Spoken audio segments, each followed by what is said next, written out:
You are listening to the Real Men Feel Show with Andy Grant. Real Men Feel encourages men to allow and express all of their emotions. Despite what you may have been taught, all emotions do serve you. Real Men Feel is committed to engaging in discussions that most men aren't having. All links mentioned in each episode are in the show notes found on the blog at realmenfeel.org. Now, let's get into this week's show. Hello, and welcome to another edition of Real Men Feel. This is your host, Andy Grant. And our string of returning guests in 2019, well, it's a string of returning guests since I've returned to 2019. I should put it that way. And our guest today, this is, I believe, his third appearance, but he hasn't been here since 2016 for some reason. I hope it was 3 years full of wonderful things. But regardless of the gap, you know, my returning guest today is relationship architect and coach, best-selling author, speaker, and workshop leader, Mr. Geoff Laughton. Hello. How you doing? Excellent. Glad to be back. It only seems like yesterday, not 3 years. Yeah, I was really surprised to see that it had been that long. So I guess when you're real men feeling, time flies. I don't know. Yeah, hopefully. Cool. So it was the two times you were on in 2016, we were talking about relationships. And I know that was, is it different now? Are you not focusing as much on that? Or are you still the relationship architect? Yes, I live a schizophrenic life. I still work on the relationship architect, working with couples, working with individuals, coaching them into the kind of relationship they really want with a partner and themselves. So yes, I'm still doing that. But in the few years since you and I were last together, something that I've been doing for actually 20 years has taken a different role in my life. It's taken on much more importance and much more of my attention than it ever has, and that is my work with men. Okay. So is working on the relationship angle, you were talking to both partners at the same time, working with the duo? Okay, got it. Yep. And, and sometimes, to be honest, one or the other, because sometimes one person in a relationship is really committed to doing the work, and the other one, which would often be the man in the relationship, wasn't ready or willing or seeing the need to do work on themselves. Mm-hmm. So it has gone that way every now and then, but now that work is very much, couples, and I also have been getting more men approaching me for coaching because they're trying to figure themselves out first, and then, look at how that impacts either a relationship they're in or how it might help them be clearer about the relationship they're looking for if they're not currently in one. So is that something that's changed over the last 20 years, that more men are stepping forward, wanting to look at themselves? In all of my experience, it's changed in the last 2 years. Oh, wow. Before that, it's always been a challenge to really get guys to be willing, for some men, to just recognize that maybe they need help or want help, and they equate help with, you're really screwed up, you need help. And that, to whatever degree any man, certainly of a particular generation or three, which would be my generation and the ones before it, and maybe the one right after me, that stereotype or stigma, I think, is beginning to dislodge, because human beings, whether we're male or female, we are hardwired to grow. And anybody who has resisted that with any amount of intensity and consistency has probably figured out that it makes life a hell of a lot harder to fight growth than it is to go through the bumps and bruises that can happen when you do work on growing yourself inside and out. And so with those older men, that's still a little bit slow. But one of the interesting things is that I've noticed in the last couple of years, probably I make up, it has something to do with the rise of the Me Too movement, is that more younger men are really wanting to learn more about themselves, get mentoring, coaching, get some wisdom from people that are a bit too, in my case, a lot older than they are, because they don't know what the hell they're doing any more than I knew what the hell I was doing when I was in my mid-30s. So there's been a noticeable rise in the number of men that are in that 25 to 40 age group. Easy, I guess, to label them as millennials, but just men in that age group seem to be coming more and more. And in the men's work community that I founded a long time ago, 80 to 85% of our current membership in that community are young men in that age group, and which is awesome. I mean, I have always wanted, when I was that age and I met men who were, you know, in their 50s, 60s or older, who were able to help me understand the issues I was grappling with, questions I had no answers for in terms of how do I be a good man? How do I be a good father? All those things. There were older men that just frankly saved my ass. And so I've always looked forward to getting to a place in my life where I could return the favor to other younger men.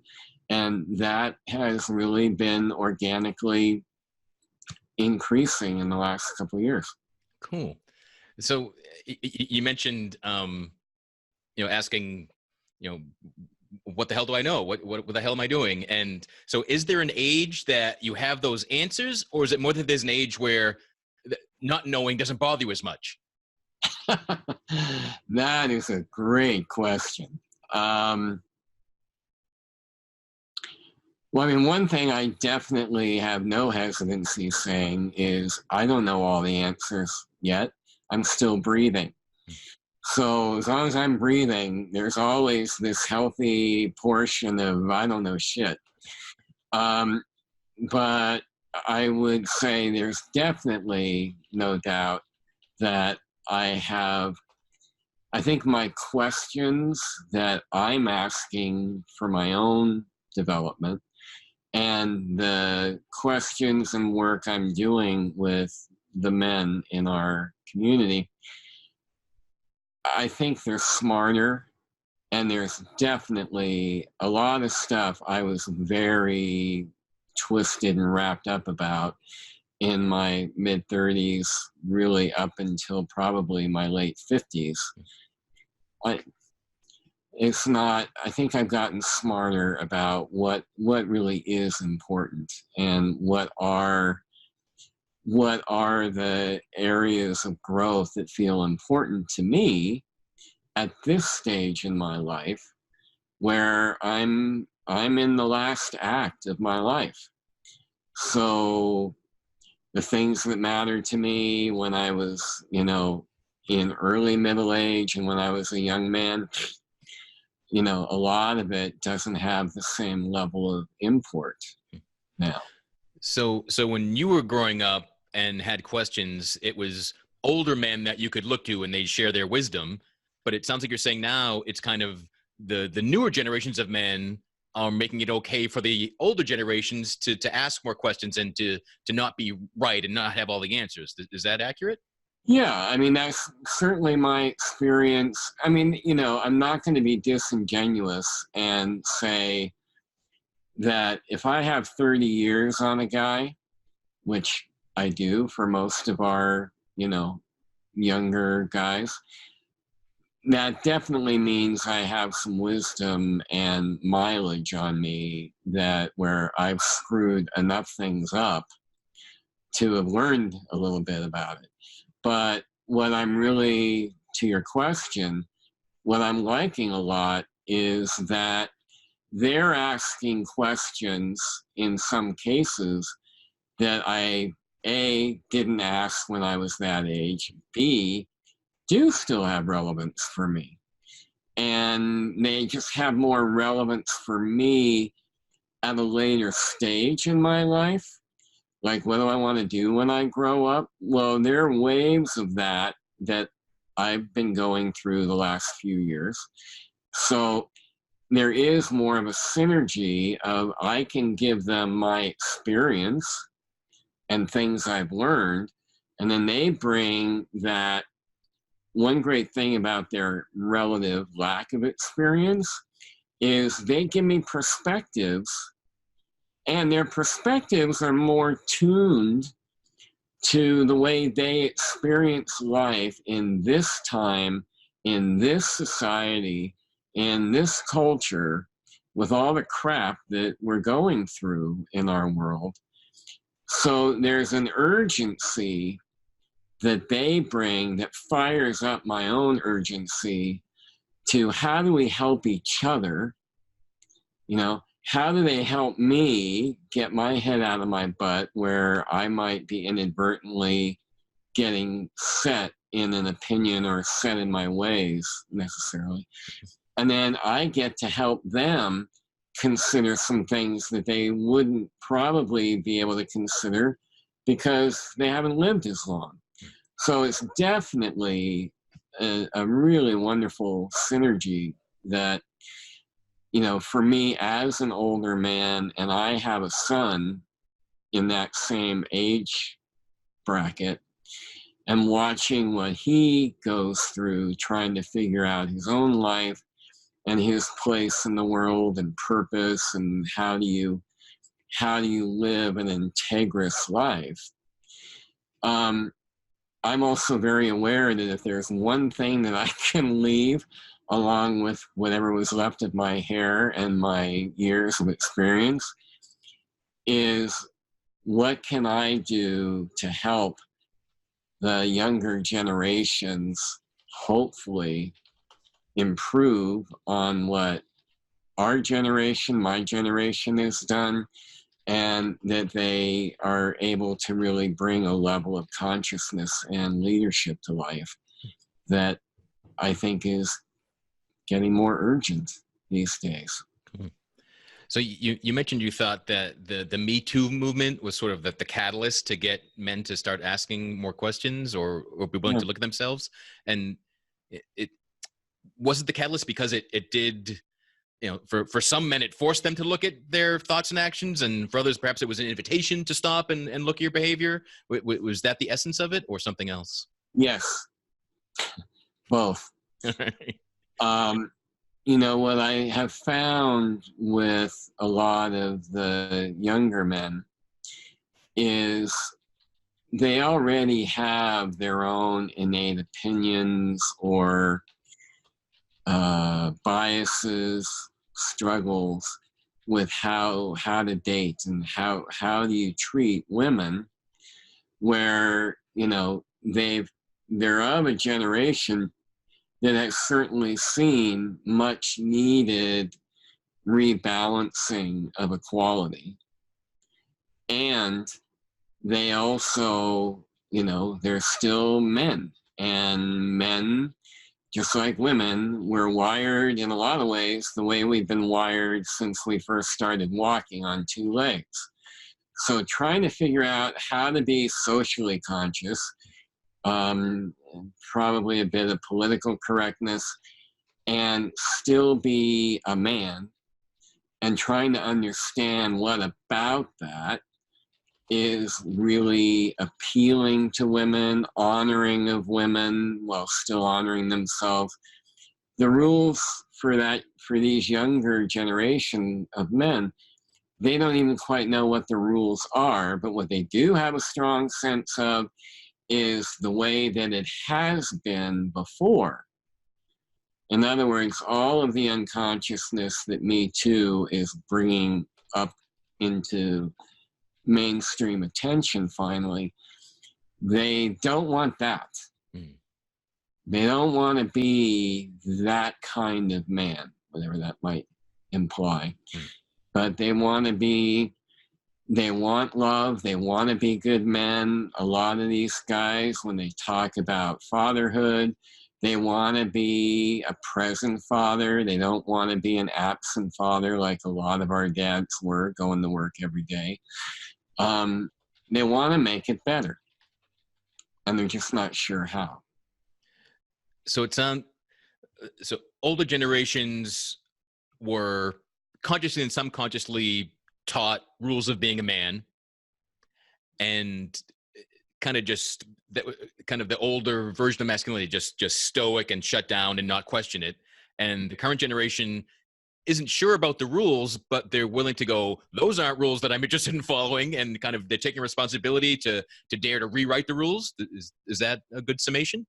I think it is. And, you're making me think of something that happened to me, I don't know, probably 5-6 years ago. And I live in the Boulder, Colorado area. And there was a man back then who had men's groups too. And he would do these monthly events for guys. And depending on the theme of the event, he would invite other men that he knew to come and be a guest, a panelist, a participant, whatever. Anyway, he was doing a meeting this one particular month, and the focus was eldership and the role that elders have played in men's lives, where's eldership going in the future, and so forth. So he invited me to be one of the elder guys that came along. And he did this exercise that I'll never ever forget. He put a rope down the middle of the room. And he said, anybody who feels like you're an elder, and he emphasized feels like. It's not required that you be 50 or 55 and older. If you feel like an elder, go on this side of the rope. Everybody else, go on that side of the rope. So, of course, most, if not all, of the men that were 50 or older, and I think the oldest guy that was there that night was 85 or 86 then. But there were a noticeable number of younger guys that also went on the elder side of the rope. So once that was all set, the facilitator said to the non-elder side of the rope, what is it that you want these guys to know? And there was a pregnant pause, and there was kind of this wave of, you could see that they were really giving it thought, like, what do I need? And the universal first response to that question was, fuck you. Followed by a stream of that throughout that whole group, and emotions ranging from some of the deepest grief I had felt to rage on the part of these people towards us older, allegedly wiser men. And we just listened. And different men shared about absent fathers, fathers who were abusive, fathers who never did and still don't get them. And, to our credit, we really listened, and I got it. I totally have my own places where I feel like I could have been a much better father to my boys. But after they moved that, then the facilitator said,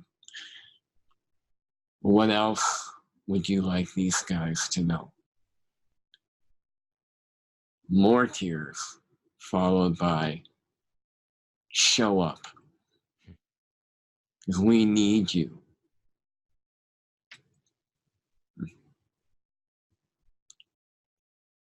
And that gets to the heart of why I do what I do. Yeah, I can only imagine being there. I mean, just hearing the story, it's powerful. Yeah. And so and it's not just in the younger men to older men. That need to get the pain out, the anger out first. Yeah. Like, I'm pissed at you. You fucked everything up. Right. Now, how can you help me? Like, right? But yeah, you can't get out of the way. If there are any emotions in the way of being helped or being of service or working together, it's always going to be a block unless they're willing to express it. Well, right. And of course, part of that builds up because either for real truthful reasons or what they made up, when they were young, kids or teenagers, it wasn't okay to be emotional with your father. Or really, for that matter, I don't want to discriminate against mothers either. Yeah, I can just stop. It wasn't okay to be emotional. The end. Every guy I've ever known in my entire life has mom issues. So it's hard to grow up.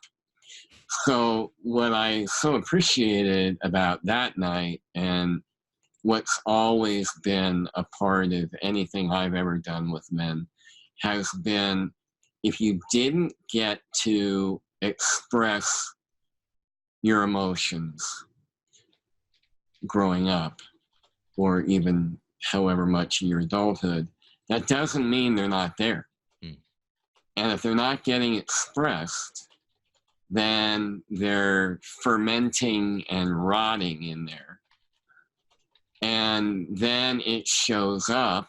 One way it shows up is going to be in antisocial behavior. You get men, because let's not lose sight of the fact that most mass shootings are done by younger white men. And they've been that cauldron of boiling rage and pain, boiling under the surface until it blows, and it doesn't usually end up being pretty in whatever way it happens. So I really think that, guys have to have a safe place for them to be able to just, vomit it out, so to speak, so that they create this greater amount of energy in here to be able to get clarity about, well, what do I want more of in my life? Where could I be a better partner, husband, father? Where, all those questions that we're all asking, whether we admit it or not. So it's really crucial to be able to have places, and I think safe places are men that are looking for the same thing. So there's not so much of that, I better not talk about my insecurity or my fear here. And to a degree, having some older men involved that know that pain, they know that rage, and they have been working through it and continue to when it comes up. And that's part of, why I think men's work is so invaluable, is how do we make powerful change and do it with our sisters, not take, men are men and women are women. There are those differences, and neither gender has the market on behaving like a complete and total schmuck. Women have hurt as many people as they have. We have done damage the way we have. Humans are just screwed up. So I also believe that part of what is ultimately going to help make a difference is men and women honoring the differences and knowing how to work with those, masterfully, but coalescing more with the similarities. And how do we make change together rather than the convenient thing of, well, that gender's the bad one, or that one's the bad one. That might have been a bit of a ramble from your question, but I got on my box. Yeah, it's a great box. And no, if that's rambling, there's no bad rambling. I'll say that. But you did mention the safe space and a place where men of different ages come together. And the story you shared was at a men's group. So is that part of what makes men's work in a group so powerful? That safety, that container? Yeah, well, I can only I'll speak for myself first, and then I've got tons of anecdotal evidence that the answer to that is yes. For me, I grew up raised by women, and even our dog was female, and I had a sister. So, I grew up being a very sensitive boy, and I was and remain a sensitive man. However you want to define that word. To me, I long ago stopped looking at it as a pejorative, that was a 4-letter word. And part of what made the difference between me thinking that means that I'm bad or really flawed to being proud of the fact that I'm sensitive in the way that I am was going to a men's weekend that I resisted for years. I didn't trust men. I was like, fuck men, all I ever knew from males up to that point was most of them hurt me. So I wasn't, most of the ones that I was in contact with broke my heart or hurt me or were abusive in some way. And so I went to this men's weekend back in 2000, and I was there with close to 100 different men of every shape, size, 18 or older. You had to be 18 to be there. Race, sexual orientation, the whole gamut. And it was literally mind-blowing and heart-blowing to sit in circles in that weekend and then beyond, where men were talking about stuff and feeling things, sharing stories of sexual abuse, sharing stories about their own conflict around how to be the sexual beings that they are and still be respectful and to be clean, energetically and integriously clean with women, those who were straight, or with men for those who weren't. And it was like a whole new world for me. And I was in my early 40s, and my son was just about to become a teenager.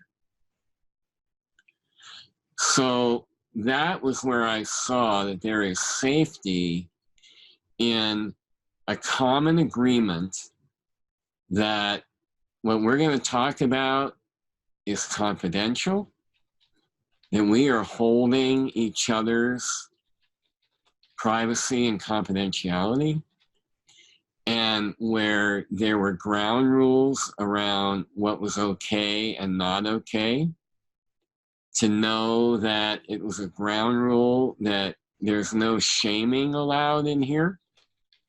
There's no physical acting out allowed.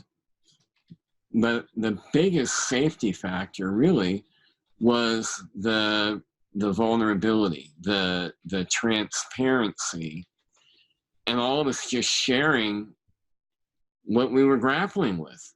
Like the issues we were grappling with, the guilt, the shame, the conflicts internally, all that. So I guess maybe I could sum all that up.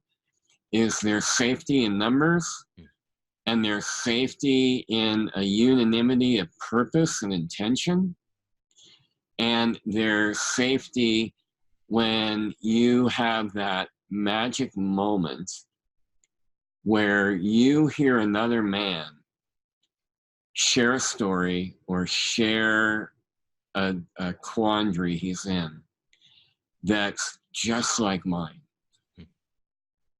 And it's like, oh, awesome. I'm not the only one who's fucked up in this thing. Cool. Yeah, you used a word, and you talked about that you owning it, and so being sensitive. Yeah. So I was definitely a sensitive kid. I'm a sensitive man, and I can say that, and I own it, and I don't feel the shame. But I still notice if someone else calls me sensitive, I still get triggered. I'm like, hey, what are you talking about? You know, right. It's really weird that still is there. Well, I totally get it, and I've had flashes of that too. And I mean, I certainly think, at least when I was a kid and a teenager, all of that was rooted in homophobia. Yeah. At least in my community that I grew up in. And I grew up in the Bay Area where, you know, homosexuals are an enormously significant part of the population. And so when someone else calls me sensitive and it feels like it has a snarky or an edge to it, I might have that initial reaction, because then the thought that I strive for is, well, thank you very much for that compliment, because I remember what it was like to be friggin' numb. So I don't ever want to go back to living as that kind of man. So if sensitive means I feel, if sensitive means that I'm empathetic and compassionate, and you want to look at that as a negative, well, sorry for your luck, bud. I'm good. That's beautiful. You know, you've mentioned a lot of good qualities and perhaps characteristics that men can strive for. You mentioned integrity and quality, being socially conscious. So I wonder if it's those or something else. But what do you think makes a good man?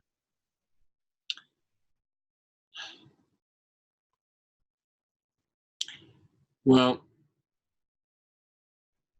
again, I want to just speak for myself, and whoever is watching that it resonates for, great. I mean, I think there are some close to universal qualities that I would answer that with. Integrity being one, that matters. And integrity, the way I look at it, is, am I living congruently with my core values? Am I living as a as conscious as I can be anyway, am I consciously living as a good human, right? So that trumps gender in my book. Another thing is, am I making any kind of difference for anyone else? However that, I mean, even if that's just looking your supermarket checker in the eye and saying, how's your day? Like, am I this good man is somebody who values connection. So the kind of stereotype of masculinity as strong, silent type, able to pull myself up by my bootstraps, and recognizing that that is nothing more than a lot of cultural and Hollywood bullshit, and that no human being will ever thrive living that way. So being someone who, you know, feels other people, that tries to help where help is warranted and needed, being honest, and that kind of goes with integrity, but are you honest with yourself? That's really a key one. How much are you feeding your own egoic self-delusion is a direct correlate to whether you're a good man, or I'll say a good man in the making. I don't want to say bad man, but just a good man in the making, if you put the elbow grease and the consciousness into it.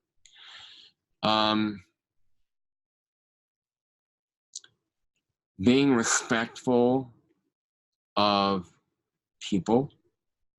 I was going to say being respectful of women, but it's just being respectful. And I also think a good man is a kind man, not to be confused with a weak man. I'm a really, really kind guy. I know that about myself. And if somebody broke into my house and was going to try and hurt me or my wife, kindness and niceness go right out the window. You know, whoever that is, they're going to get a fight. So I think that. So is it kind of like conscious or awareness of kindness? Not, I guess if your vow somehow is to, I'm always going to be kind, you can end up being weak. But knowing when not to be kind, is that the thing to embrace? Or I feel like it. If it's one of your goals as a man to be kind and compassionate, which, you know, regardless of one's politics, we are in dire need of more of both of those things in this country anyway. But it actually would be fighting the stereotype, perhaps, or the judgment that if you're kind and nice, that you are weak. I don't believe that you're weak at all, if that's true for you. Where you're weak, a weak man is a man who doesn't know himself, who doesn't look honestly at himself, who, you know, bends over backwards to give other people what they want without any regard whatsoever about what he needs or who he really is. Kind of like a nice guy with a capital N and a capital G. For those men watching, if you've never read the book No More Mr. Nice Guy, that book is like men's textbook 101. Because you may not fit it, but an awful lot of us do. So I think knowing that what's really virtuous is not weak is really more what I think I'm trying to say. Cool. And also understanding that if you're more of that sensitive, caring kind that might energetically seem like it's more a man connected to his feminine energetic side. We all have both. That does not mean that the masculine energy isn't there, doesn't need to be there, shouldn't be there. There's a time and a place for everything. And what we talk to our guys about, what I'm always striving to do every day, is am I using the right energy for the right circumstance? Yeah, and that comes with awareness and consciousness and presence and being aware of where you are and the people around you, and some empathy to perhaps feel a bit, at least, how they are feeling around you. And yeah, cool. Wow, what a concept. Yeah, unfortunately it is a novel concept to too many. But now, yeah, you used a word there, Andy, that I'm glad you brought up, that I can't believe I spaced on when you were asking me, well, what is a good man? Present. Without presence, without that, we don't even know if we're being good, bad, in between, or ugly, or whatever. Well, great. So that's a word that gets said a lot. So how? I've never heard that term, Geoff. What does that mean? What do you mean by presence? What I mean by that term is that I am as much in this moment, and I'm aware of my body. I am in this meat bag that my soul is walking around in. I'm in it. I know what's happening with it. I know that my right foot hurts right now. I'm aware that my heart feels open. I'm aware of what's happening in this physical thing, and I'm completely aware of you. I'm paying attention to you. I'm listening. I'm looking at your body language. I'm looking at your facial expressions. At least in my case, pardon me, I also have a sensitivity to energy. So I'm listening and dialoguing, and I'm noticing where your energy is. I'm paying attention to where mine is. And I'm in this moment. I'm even noticing when my mind might want to, I'm talking to you, I'm answering your question about what's presence, Andy, and my mind is thinking, and what do I need to do at 5 o'clock? And then I wonder what's going to happen on that sales call tomorrow. And the here now. Ram Dass said it 50 years ago, be here now. That's presence. And one other element of it is learning how to tune in to that observer that we all have up in here. That part of us that doesn't really have an agenda, but it's a part of consciousness, part of ego that's healthy and necessary, that can go, she just said, pass the biscuits, and I called her a name and threw the plate at her. That doesn't seem congruent with the request. Noticing that I am off right now, being that present to be watching mind, body, heart, thought. Cool. I get it. You also mentioned describing a good man and integrity as living in congruency with your core values. Does anyone, I guess, is anyone born knowing, I know my core values? Like, is it an innate thing? Does it take work? Does it take working with a coach, or is it a mixture? How does that? It's a mixture. I think all of us, as we're growing up, we are trained in our parents' core values. The way that they treat us what gets us in trouble, how they respond to bad behavior, which oftentimes is more about, their kid taking them out of their comfort zone. Because their kid's being real and natural and congruent.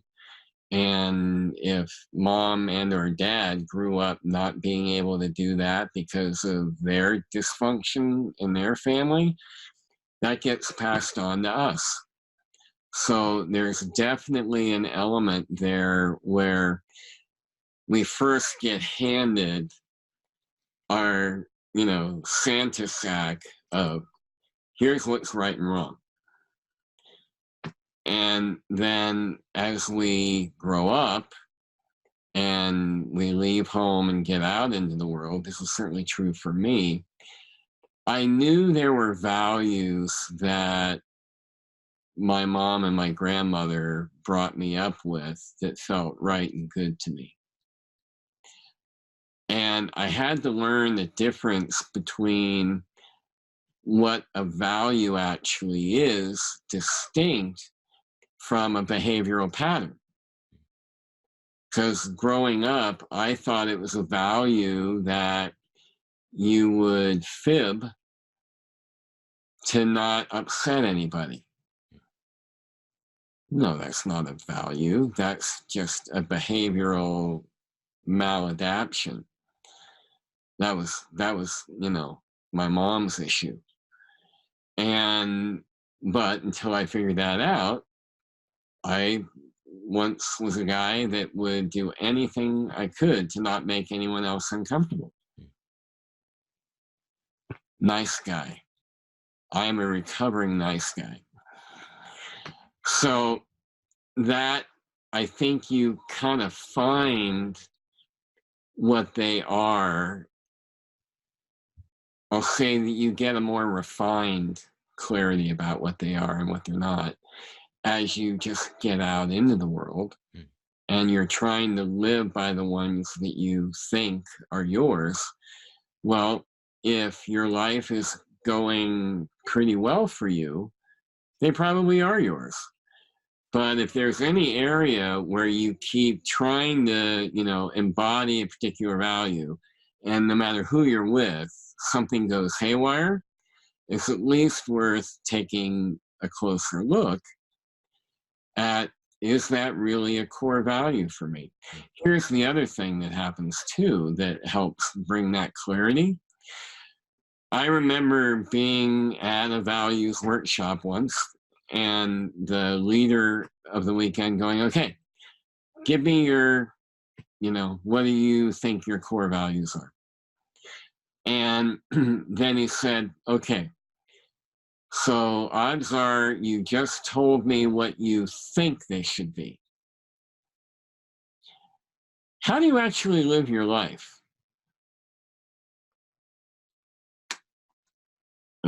And going down, no, sometimes, not so much.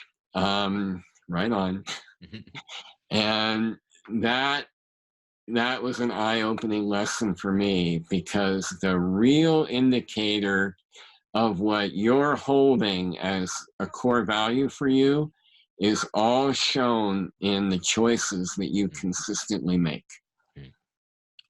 And when you see a big disparity between those two things and you care about evolving and growing yourself, then you look at, okay, either this side's off or this side's off, or a little bit of both. So how do I get myself realigned to what my most important values actually are? Cool.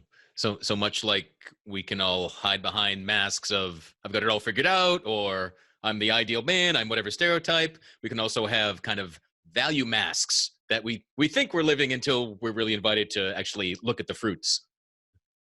Right, exactly. I mean, I used to say, health is a value of mine. And I kept insisting on that when I weighed 285 pounds and felt like crap. Health, very important. uh, so, at least in that regard, I'm now living in integrity with that value. Right. Cool. Get it. So I know the evolving man is kind of the umbrella that you're operating under now, but before we get into what the program, what that means to you, uh, uh, what do you think men are evolving to? I believe it. I mean, this is kind of one of the founding principles of our work is that we're evolving to being in much higher integrity with our words and our actions matching up, that we're not running from our emotional selves, and that we're evolving to being more aware of our spiritual purpose, our spiritual leanings, and that we're working with our egos to kind of retrain them to follow the lead of our spirit and our heart, and lining up our way of being in the world with that spiritual essence as best we can discern that, and that we're being generous with heart, mind, attention, empathy, those kinds of things. So the way I say it for me, and this isn't anything we force on anybody, everybody has to be true to themselves, but we don't hide the fact that part of what we're after is helping men live a human life that's congruent with what they say matters to them spiritually. Mhm. Whatever that spirituality is. We've got every kind, we have atheists in the community, we have, Buddhists and Christians and Jews, and, it's just if you say that your connection to your own soul, if not also some higher power, whatever, not a religious thing at all, but just if you believe that there's a higher level of consciousness than just what we got in here, then we're all for finding how we best walk in alignment with both of those, our humanity and our spiritual knowing. Cool. I can get behind that. So tell me more about the evolving man, the program, the umbrella. Yeah, well, the Evolving Man, it actually began about 12 years ago as a men's group. I moved into where we live now, and I wanted a men's group because I left a men's group when I moved. And so it grew. And then almost 4 years ago now, we decided we gave it a name. Before it was just, oh, the men's group at my place. And it was starting to grow. So we looked at, well, what are we all in this for? And it was to evolve. So hence the name. And we now are an organization, we're a nonprofit. So what we offer are men's groups that are all about helping men keep getting more towards what they're really wanting and manifesting it in their life in the way they want it to be manifesting. And so we currently now have 7 groups, 5 of which are right here in the Front Range of Colorado, but we've been expanding into all virtual groups. So we now, using this technology that you and I are using, so we have groups of men from all over the world that are coming together twice a month for 2 hours to sit in a circle, as we call it, and do their work. Then we also offer individual coaching for men who are really eager to grow, or they're up against a wall, oftentimes in relationship. And so that isn't working for them, and they just don't know how to make the difference. So we also provide one-on-one coaching for men like that who don't really want to be in a group. They're not drawn to a group yet. And then we're also starting to branch off into working with male leaders in the corporate world and in other environments, but men who really consider themselves a leader, or that's an aspiration. So we do work with individuals like that to help them get stronger with their leadership skills, personal mastery skills that are going to help them achieve what they want. And then there's another subset of guys that I used to work with when I was in the corporate world, who are very successful in terms of income, title, responsibility, and their private life is just a train wreck. And, those are the kind of guys I used to work with that, were workaholics who were flabbergasted when they got the divorce papers handed to them in their office. So it's a passion of mine in particular to work with guys like that, to help them see how they can be very, very successful and still not leave your heart and your spirit out of the equation. Right. So be successful in all areas, not just this one aspect. Yeah.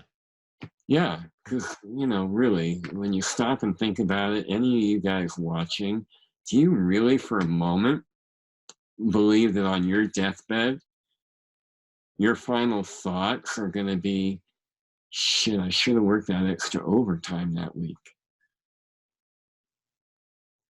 And if you are one of those guys, God love you. I hope you get another shot in the next lifetime, because you didn't make it in this one. So how can people learn more about that and get in touch with you? You can email me at Geoff, which is Geoff, not Jeff. So Geoff at theevolvingman.com. We have a website, which we're starting to also revamp a bit. So what you see is transitional. So that's, oddly enough, theevolvingman.com. So you can go there. And for people that might be listening to this and want to learn more about my relationship-oriented work, then that website is yourrelationshiparchitect.com. Great. And anyone listening, if you're in the car, you're in the bath, whatever you're doing, visit realmenfeel.org. We'll have links to everything Geoff has mentioned, and we'll get some links to your books and your entire online history. We'll dig it all up. Uh-oh.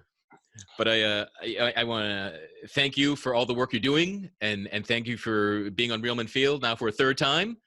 And you're really one of the guys that, even if we haven't talked for years, I see what you're doing, and I appreciate what you're doing, and I notice what you're doing. Thank you. Likewise. And really thank you for having me back, and for doing, you've got years into this too. So it's great. The competitive crap has to stop, and we need to be working together, all of us. So thank you for having the wisdom to make that possible for a lot of us. Yeah. I mean, I look forward to the day that there are so many confused, lost, wounded men out there that, there aren't enough for us to reach. But I don't see that in my lifetime, but who knows? I'm open to it. Yeah, one can only hope. Cool. Well, I want to thank you again, Geoff, and encourage everyone to reach out, learn more. Certainly, if you're in Colorado, seek out one of your in-person groups, but know that they have virtual options as well. Whether it's men's work, whether it's relationship work with a partner, definitely seek out Geoff. Got lots of experience to help you. And wherever you're discovering Real Men Feel, please share your experience with us, with this show, with any show. Your shares, subscription, likes, invitations, guest suggestions, reviews. It is all greatly appreciated. It not only helps me, my guests, but it helps other men find what I hope is a valuable resource. And it's been mentioned a lot during the show, but this program is about being of service. So if something has served you, you don't have to let me know, but let someone else know. Share it with someone else. That's the big ask. So until next time, be good to yourself. Thank you for listening to Real Men Feel. Reach out to us at realmenfeel@gmail.com. Learn more about Andy Grant at theandygrant.com. Until next time, visit realmenfeel.org or the Real Men Feel Facebook group and share what you thought of this episode. Please give this podcast a review on iTunes, Google Play, or wherever you are discovering Real Men Feel.